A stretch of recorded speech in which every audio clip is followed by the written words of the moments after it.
Well, it has been, what, 2 months since the last video? No, seriously, it actually has been 2 months since the last video. It's really been a long time. Now, we're finally back out with another video, and it's the Nike one, like usual. I'm really getting back into the Nike uh, kind of thing. Because it's been a long time, so I thought, why not come back with another Nike video? Since you really like the Nike power scaling videos, so I thought, why not come back with a Nike video? No, I've been absent for a long time. I think I did say that in the last video, last two videos ago. That I do work now, so videos do come out once in a blue moon.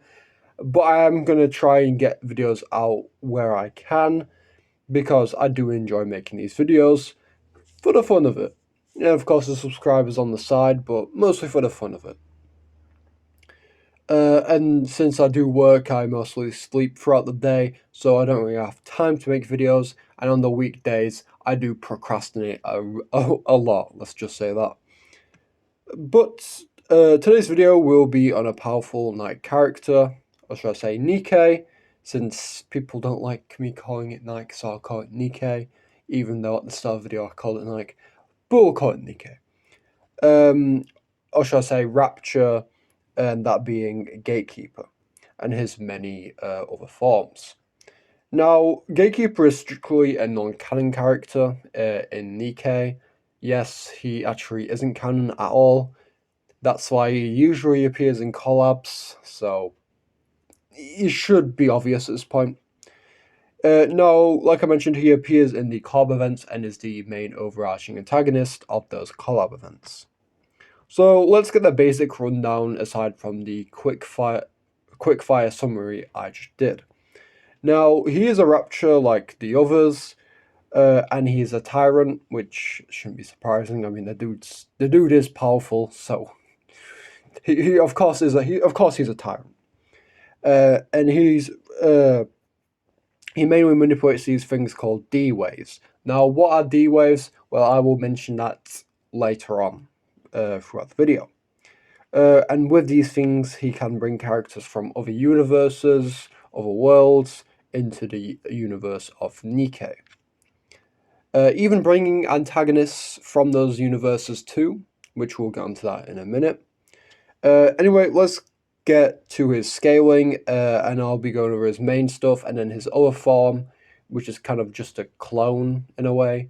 But yeah, and his clone or creation, I'm just call it his creation, is Raml. Is basically Raml duplicate from Evangelion if you played the event, because they are literally identically similar to each other, and they even have the same sound effects. So he's basically a Raml clone in a sense, and we also will be scaling him along in this video.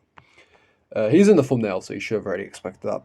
So we can comfortably say he is large city level, since he should upscale from Raml, or should I say Raml's clone,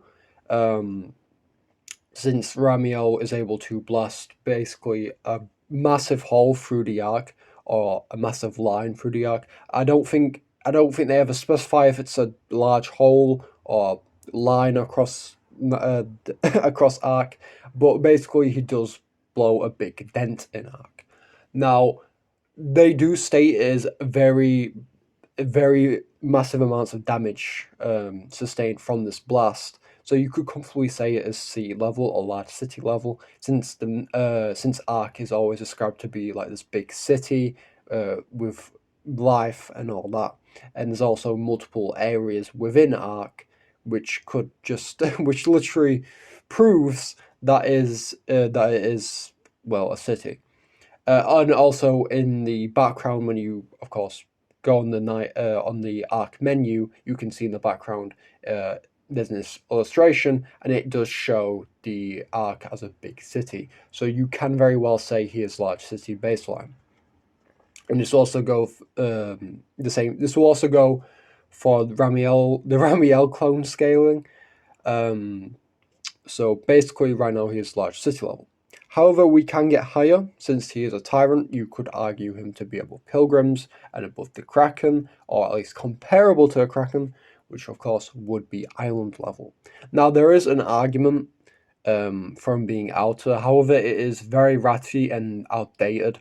I don't think you get past with this with these scans. Well, basically D waves in the universe are basically dreams, basically dream waves in a sense. And dreams, of course, use concepts, and these concepts include the collab characters. Now, concepts do equal outer sometimes.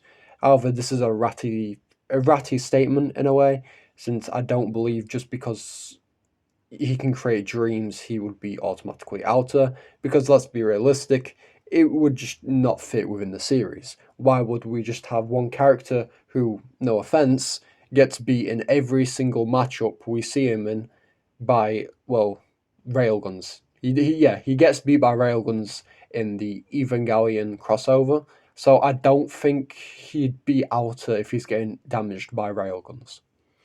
It was 4 railguns, I think 4 or 5, but even then, it is still a far-fetched guess for him to be in the outer ranges. You can argue it, but I don't think he would be outer. At max, he is iron level, and then of course, if you want to put him at baseline, he would be large city level.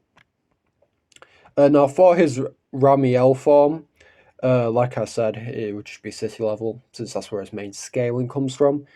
And it is his creation. Gatekeeper did create the clone, so he would just be above it instantly. Now, for Raml's scaling, you could also argue mountain level, of course, since it is just Raml and it's just a clone, almost just a mimicked clone of Raml. You could say it's mountain level, since in Evangelion he is basically specified to be roundabout in the mountain level ranges. But yeah, maximum he would be large city or island. Now for speed, he should at least be comparable to Pilgrims, which would be supersonic through Scarlet, and with its Raml's the Raml duplicate, it would pretty much be roundabout in the hypersonic ranges, since that's how fast Raml's beam is within the Evangelion lore. Now for hacks, get ready, because this guy is absolutely stacked. Pretty much every single Rapture we have seen up until this point has literally nothing compared to this guy. Now, of course, he should have Immortality Type 1 and Type 2, since he is a machine, and then, of course, with this, he would have Inorganic Physiology, since he's an AI/robot, so he doesn't really have a body per se, and doesn't really need to eat. Well, he has a body, he just doesn't need to eat or anything like that, and he can take a lot of damage. This guy takes bullet fire like it's nothing, he takes rockets like it's nothing, and he needed 4 railguns to even be destroyed or even scraped in a way.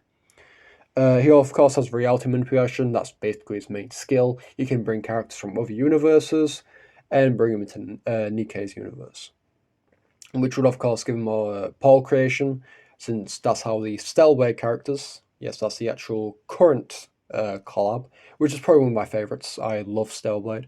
But back in the topic, basically these Stellblade characters come out through a portal, so it will give him pole creation. For his Raml clone, he would of course have beam manipulation with his Ultra Beam, which tears apart the arc. And then, of course, size manipulation, which should be obvious if you've watched Evangelion, but even then, it's in the boss fight, he does change his size. And then you should have the AT field manipulation. If you've watched Evangelion, you should know what that is. It's basically a force field around the angel, which basically makes them impenetrable and basically invincible to all attacks. But yeah, that's it for Gatekeeper and his many showings. I hope you enjoyed this video. As always, please like and subscribe. I really do hope I will make you another video. Try not to procrastinate like last time. And yeah, we will see you next one. Bye bye.